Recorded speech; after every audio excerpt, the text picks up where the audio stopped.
All right. Hi, Jane. Thank you so much for being on this interview with me today. Hi, Crystal. Thanks for having me. All right. So, the first question that I love asking people is what role does yoga play in your everyday life? Oh, wow. I just think that yoga inspires me pretty much every day, even if I don't incorporate an actual physical practice. It can, but it can definitely start with um, some sort of physical movement. Mhm. I remember once I met another yogi in India who's American and owns like a raw food restaurant on the West Coast. And I remember emailing him when I came back and I said, what do I do with my personal practice? And he said, Jane, 35 minutes. And he kind of went through a checklist of items. And Mhm. sometimes I go back to that email just to read it for fun, but definitely some sort of routine, almost like a somewhat structured bit of a routine with some warm-ups on the floor, and then a few sun salutations, and then some standing poses, and then maybe like more poses on the floor again, like forward Okay. folds or it's like sitting forward folds, Yeah. and things like that. But I also really do examine the yamas and the niyamas, which are the first two parts of the 8 limb path of yoga. Yeah. So I've been reading a book here that I said I needed to grab. It's called Meditations from the Mat. Actually, I haven't read the whole thing yet, but I've used a lot of these lessons in my yoga classes. It's by Rolf Gates, and I know Okay. others Yeah. are reading it too. Awesome. And Yeah, I've seen yeah, that book before. We'll link it in the show notes. yeah, he goes through the yamas and the yamas, and um, it's like I did a whole class recently on just even the exploration of different kinds of exhales. So we did normal closed mouth exhales. We did ujjayi breath exhales, like through the back of the throat, a little Mhm. constricted. And then we also did open mouth exhales, because I've been noticing, not that I have data about this, but I think I've been noticing a trend where people in class Q open mouth exhales a lot more than they used to. And I've been Yeah. fascinated by that and kind of like, ew, I don't know if I want to do that. So I was like, well, let me just talk about that with my students. So Yeah. I said, hey, I've been noticing this trend. Let's see what it feels like to do these open mouth exhales and let it all out. Mhm. So that was fun. And even Yeah. in my daily life, that translates into my breath awareness. So Mhm. as much as I can, I'm not perfect. I try to calm myself down, and that could be just through breathing. For sure. I think breathing is one of the easiest things to bring off of our mat for sure. And that Mm-hmm. has one of the biggest impacts and effects on us. Or Awesome. if I Thank need to calm down, sometimes I'll do a variation of Uddiyana Bandha. So where I engage my abdominal muscles and lean forward in a forceful you. exhale, and then retain the breath, Okay. retain that exhale, and then Yeah. slowly breathe in. Okay. I find that sort of be like really uplifting. So that's another way to just not even have to do a yoga practice, but use one of the poses for benefit. Exactly. Exactly. For sure. All right. So you're going to be talking to us today about nonviolent communication. Can you tell us a Yeah. little bit about what that is? I would love to talk to you about nonviolent communication. Um, it is, and in my binder that I have, I just want to start out with the first page, which is a heart. It's just a simple red doily heart, but it is this practice that we strive for, which is being in an open-hearted state. Mm, So very, very hard to do when you're in conflict with somebody, or you feel threatened, or you feel like you've got a lot of judgment against somebody, or you're being met with a lot of judgment toward you. To stay yeah. in a place of compassion, both toward yourself and toward the other people or Yeah. elements or factors involved. So non-violent communication is a practice where we refer to everybody having basic human needs. So universal human needs that cut through space and time.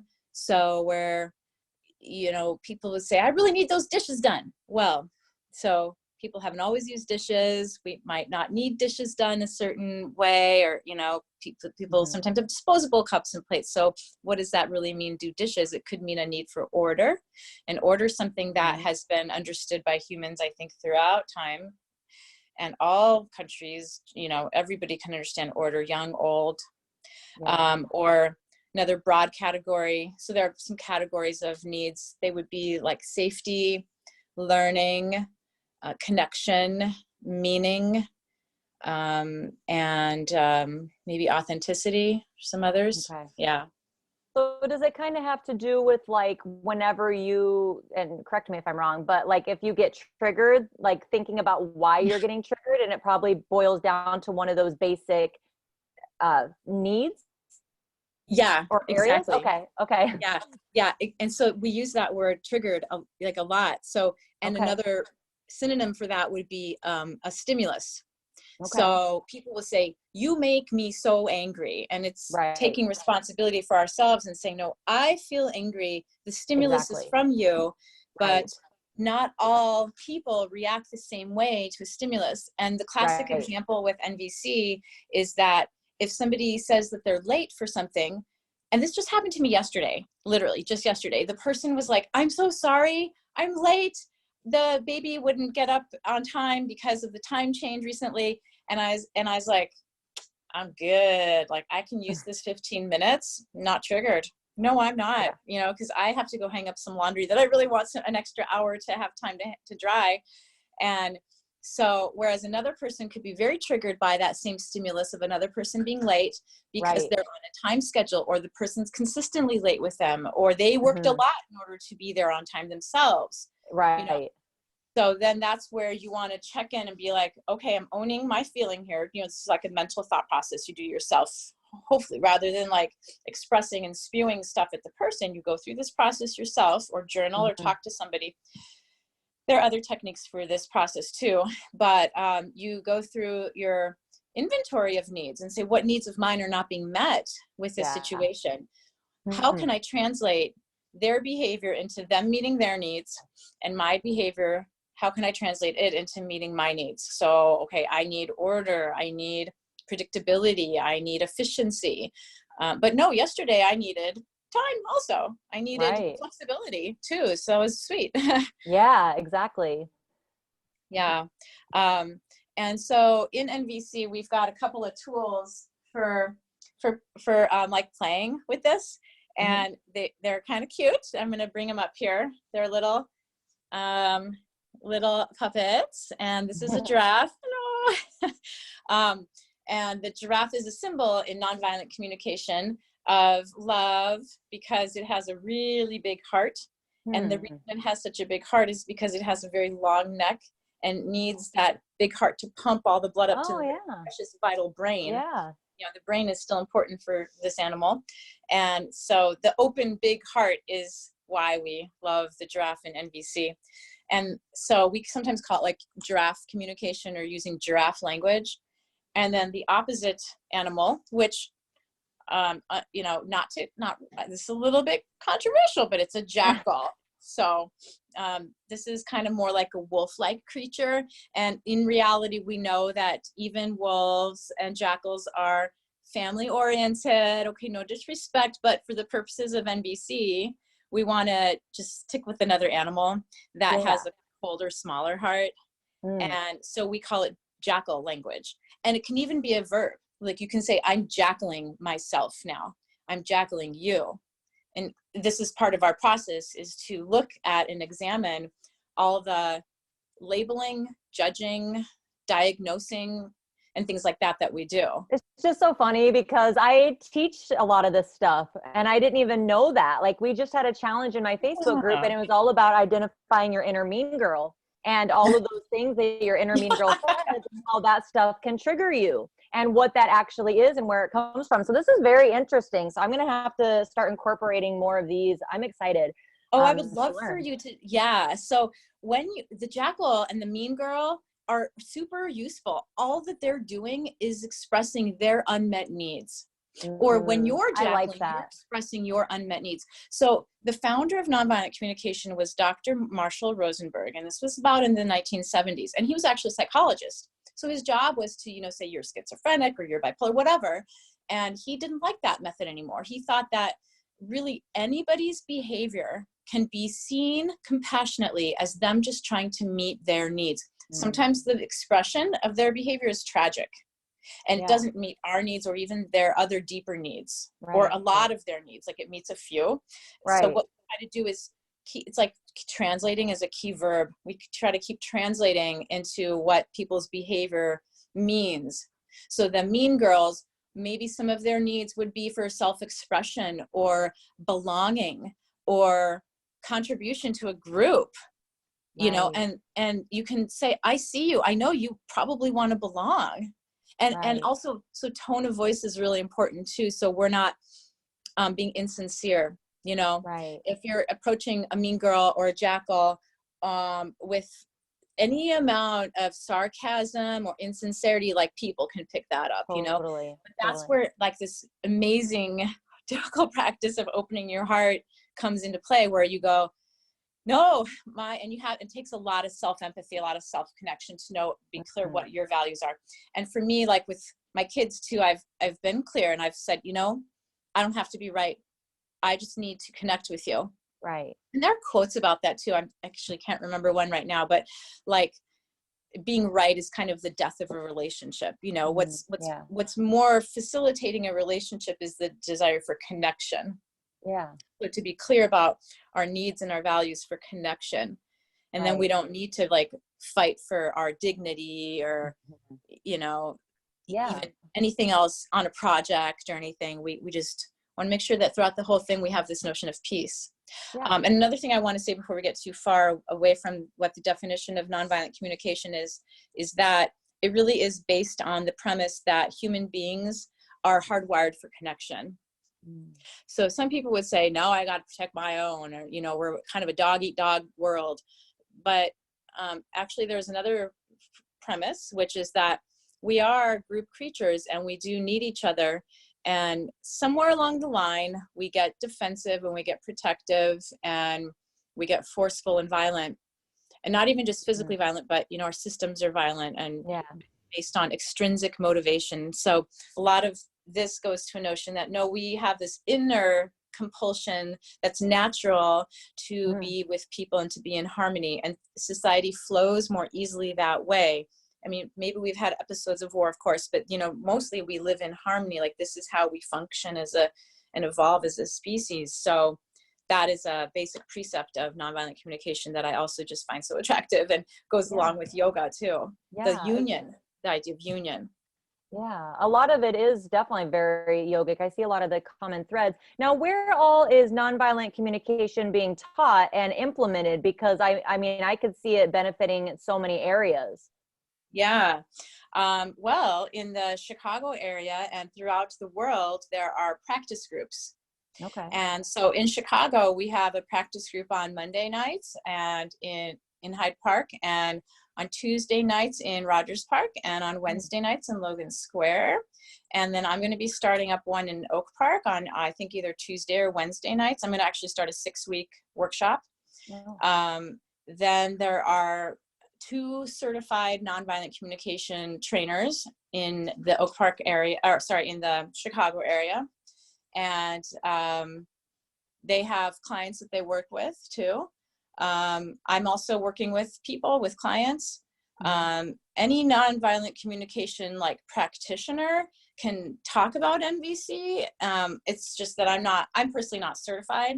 So I just kind of make a disclaimer always that I'm not certified. This is just based on my understanding of nonviolent communication. And that does evolve over time. My understanding of it does. And I'm almost registered to be a candidate to be a certified trainer. So it'll be a multi-year process, but I'm on my way. Like I just found somebody to guide me in that process, and a group of people too. So I'm excited. Congratulations.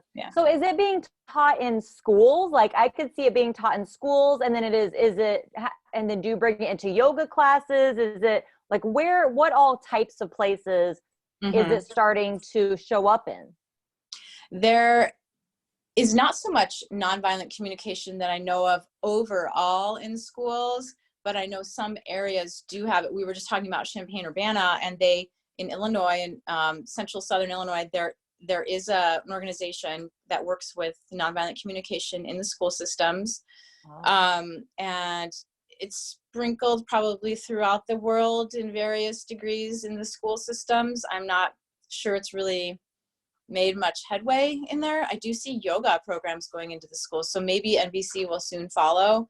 I kind of feel like yoga's really taken off and everybody knows yoga now, and I hope to see NVC sort of becoming more of a household word too in the next few years. Well, the thing about it though is that one of the benefits of the NVC is that it doesn't have the stigma of yoga, because not everybody wants yoga in their schools, you know, depending on their outlook and their views. So that is one way that I think, like, you know, mindfulness can kind of get its way in there, as well as NVC, because it's teaching a lot of these principles, but not through the yoga title, which I like. I think that there's a lot of value in that. And definitely a lot of value to be taught in the schools. So hopefully it will grow, you know, be a growing trend. We need some pioneers to get in there and do it. Yeah, no, it's wonderful to see it growing in the schools. Hopefully, for sure, those pioneers will pave the way for us. And then also there are international intensive trainings all over the world that are for 9 days at a site, ranging from Indonesia to California. And people can go there to deepen their practice. There are various formats of courses online with different trainers, so you can do it from the comfort of your own home, as well as just Google and see where there is nonviolent communication and in what format near your physical presence. So if somebody did decide to go through and get training, I mean, where would they use it? Would they use it mostly in their own life? Are yoga teachers good candidates, because we can bring it into yoga classes? Like, what would be the purpose of somebody getting training in this? Yeah, a couple of answers to that. Absolutely. Nonviolent communication is really based on like your own life, really. And so in fact, for candidacy for certified trainer status, they really, like, it's kind of vulnerable to really look at all of your life and see where you want to kind of find more connection and work through your jackals in as peaceful a manner possible. So that's one big aspect that's enticing for me too. I'd love to have harmony all the time with everybody, you know? So I'm like, yeah, let's do this. And deepen your own practice. So nonviolent communication would definitely start with an examination of where you're at, you know, what makes life joyful for you, and then what doesn't make life joyful for you.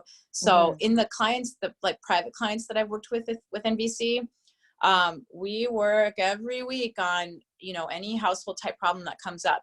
I've worked with married couples, with families and children.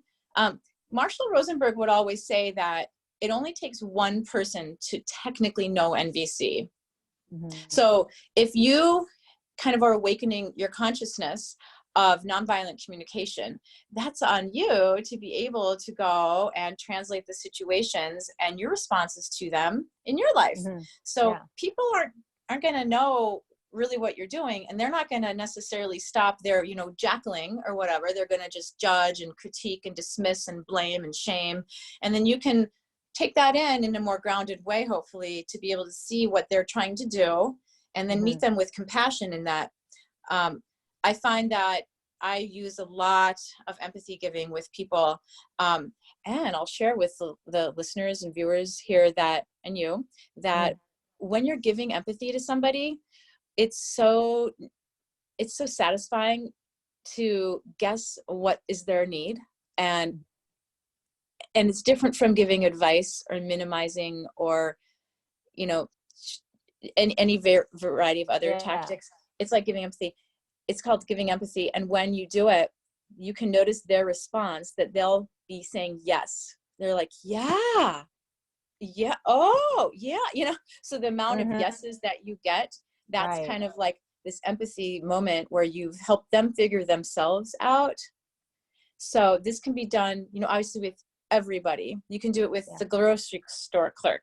Oh, I had an NVC trainer who I co-led a session with once, a 6-week session. She said, you know, I love practicing NVC with my cat because, you know, cats, they don't care about you. So you got to give them empathy. There are also empathy buddies that you can get. And there's somebody in New York who has a thing called the Empathy Network, I think. And we'll put it in the links later maybe or something, but he helps coordinate empathy buddies. So that they would be on a phone call with each other, giving and getting empathy in like a structured give and take kind of a situation. Yeah. So, Well, you know, yeah. it all starts within us, right? So I think that a lot of issues come from us always wanting the world to change. Like, well, they need to act different, or they need to do this, right? And because it may be easier for people, or maybe that's just our nature, I'm not sure. But I think personally that the change really starts within, you know, within yourself. And that goes with creating the change that you want to see, right? So looking at all of your stuff first. So yeah, that's definitely a bonus to going through a training, because not everybody wants to do that work, but a lot of yogis do. Yeah. You know, a lot of people do want to look at that stuff, because yeah, it's hard, but we know that at the end of the rainbow, it's going to be really worth it, right?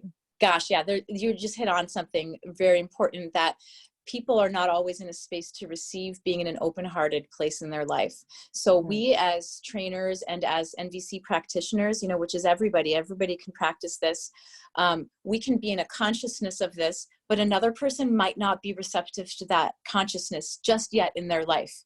So you can give compassion to them. Great, they'll take that. And you can then also try to even actively teach them and say, you know, hey, would you like to look compassionately at me?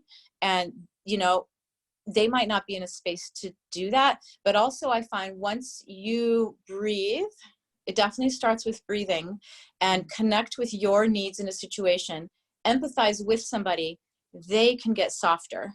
Mm-hmm. So it's not a manipulative tool. Sometimes Right. NVC gets a bad rap for that. But if you're really genuinely connected to yourself first, and you want to connect to them, and you have this intention, like we talk about as yoga teachers with intention, and you want to connect, and you guess what's up with them in a very compassionate manner, they're going to feel seen and heard, and they're going to feel good. Even if they're angry, it just takes that edge off. And then that's your space for connection and dialogue and figuring things out. So, but I've also heard that, you know, you can't like teach NVC, like, cause how can you teach awareness? You know, I mean, I actually think you can, but if somebody's not in that space in their life, you can still try and you'll still benefit yourself. So we never do anything to make anybody else change. Right. Like, you know, it's about you feeling joy. So another quote, Marshall Rosenberg said something like, you know, all his actions were based on joy. If there was not joy, if there was not a full yes, you know, because he knew his reasons, his needs being met, then he was, you know, in joy in that life. And that's like what we talk about too with samadhi. Yeah. So I think that as yoga teachers, it's so exciting to incorporate nonviolent communication, you know, in life, because it's part of a yogic lifestyle, and then hopefully too in class. Yeah. So how I envision teaching it, someone teaching it or bringing the principles of it into a yoga class would just be, you know, getting aware with maybe if your topic, I don't know, maybe you have a theme for your class, and then you have them bring awareness around that theme. Maybe it's self-care, right? And you're not finding time for self-care. Well, let's get to the bottom of that. Why? Well, because I feel like I need to take care of everybody else's needs before mine. Why? Well, because I feel like that's what I need to do in order to be a good mom. Why? Like kind of getting to the bottom of that. And then also like letting them know ways that they can, what are some other ways that they could bring that into a yoga class as a yoga teacher who has training in this? Well, so that's a big question. I have this like sheet that I use in my classes. It's a needs and values sheet. And so what we can do is help people. We would be guessing. So we need some fluency with knowing what needs and values are. And kind of having worked through sheets like that before and explored our own selves, so that we can guess about what other people's needs and values are. So with the case of the person who's taking care of everybody else, I'm imagining you're really enjoying on some level contributing to somebody's life. Right. Like that is your universal need. Yeah. And do you think that's right for you? And they would say, yeah, I do. It's really important for me to contribute to my children's lives. Right. And then I'd say, so it sounds like a little bit of self-care is being pushed down that list. Like, how can we either, you know, so there's various things we do at that point. but yeah, work on them through the movements in class to infuse even a energy of self-care into the postures in class as much. So setting almost like an intention throughout class too, or finding joy and contribution. You can, beam up forward in star pose with joy for contribution or something like that. Yeah. Like instead of feeling kind of dragged down by it or tired from it, it's like, well, if this is something that you want to do, then you need to find the joy in it. Otherwise, if you can't find the joy in it, then maybe it's time to kind of rethink why you're doing it. And as you say that, then I'd say, wow, so are you tired? Like maybe you have a need for rest. Let's rest in these poses today. Yeah, I don't want to, let's not fight anything here. Yeah. So there's no notion of right or wrong. Yeah. It's just where you're at. Right. So if you need more rest, cool. In this book, Meditations from the Mat, the guy talks about like finding rest either in the pose or get out of the pose. Right. Exactly. So I've done a whole class on that, actually. Yeah. So let's figure out how to have some really nourishing standing with our strong feet on the ground. Let's spread our toes. Let's give ourselves a foot massage at the beginning of class, like that kind of thing. Yeah. So that'd be maybe for a private or, or like you said, like themed classes. Right. Somebody once on a group said that they'd like me to give a training for yoga teachers on this. So I've been exploring how best to create something like that, and I will keep you posted. Yeah, definitely. That would be awesome. So, I would like to know, before I ask everybody, where they can find out more information about you or NVC in general, I think you've already given us a little bit, but I love to ask the question. Well, sometimes I ask, what's your most embarrassing teaching moment, but we chatted a little bit before and you didn't have a huge one yet. Maybe next time you're on the show, if you're on again, we can ask you then, you'll have an embarrassing moment. But so what has been your most challenging teaching moment? Because this is also a super beneficial question. Sure. And, there have been like micro embarrassing moments where I can't balance myself in a balancing pose or something like that, But so what comes to mind as a challenging moment was when I taught a class that had 3 students. And I remember this because I told somebody afterwards, wow, that was a challenging class. It was interesting. So I taught 3 students. One was a yoga teacher, and you could tell. And there was, another woman who was 21 weeks pregnant and with her first child.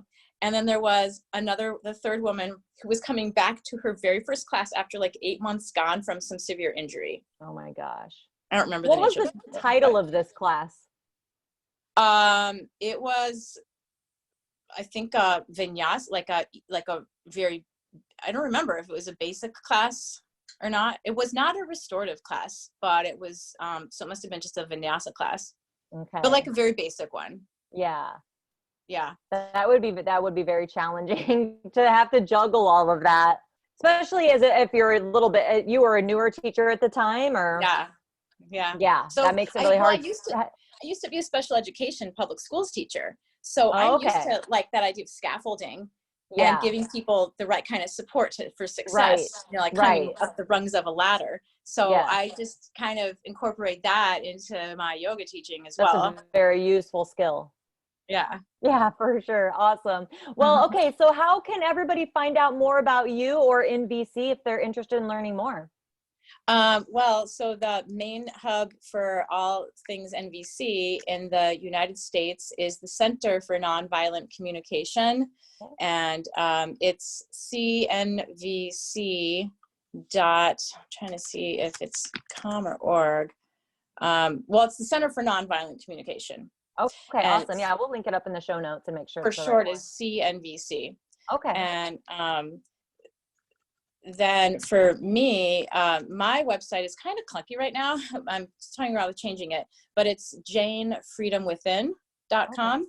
Okay. No, actually .wix site, WIX, because I haven't put my domain name in there yet. That's the thing I know, but it's Jane Freedom Within. Okay, awesome. Because I have a company called Freedom Within. Yeah, that's beautiful. Well, I'm really excited personally to learn more. So I really thank you for kind of opening my eyes to what all of this is. And I think that it would just go together beautifully with yoga. So I definitely would like to bring some of this into my yoga teacher trainings as well and bring some awareness there. Yeah. And I do teach a yoga class too, where I actually have people talking across the mats from each other. So I call it yoga between the mats. Oh. Yeah, so it's a themed class where then at the right moment, somewhere in the middle class, I hand out these needs and values sheets, and I ask the students to talk with each other and to listen to each other for about 10 minutes total. And so the role of the listener in the first round is so important because they're holding the needs and values sheet and they're listening for the needs that the other person's talking about behind their story. And then they're reflecting back to the person so that the first person who's speaking gets that empathy, gets those empathetic guesses. And they get to be like, that that like kind of, feeling seen and heard moment occurs. And then they switch. So then the other person gets to talk and the other person listens and reflects back what needs are being met or not met in the situation they're describing. That's awesome. That sounds really neat. Yeah, like questions like, if the class is about, freedom and fun or something, I'll ask, well, what was your favorite family vacation?